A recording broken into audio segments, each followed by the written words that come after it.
7 بيوت لا تدخلها البركة ويكثر فيها النحس والفقر والعكوسات، احذر أن يكون بيتك واحدا منها.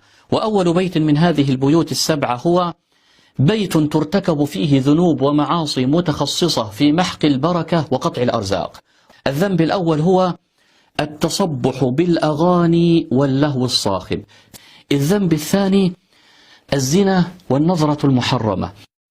البيت الثاني بيت تترك فيه الأشياء البالية والخربة التي لا يستفاد بها أبدا.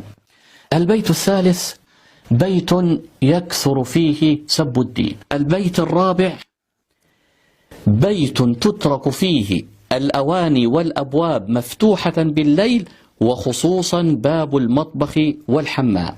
خامسا كنس البيت بالمقشة والمكنسة ليلا.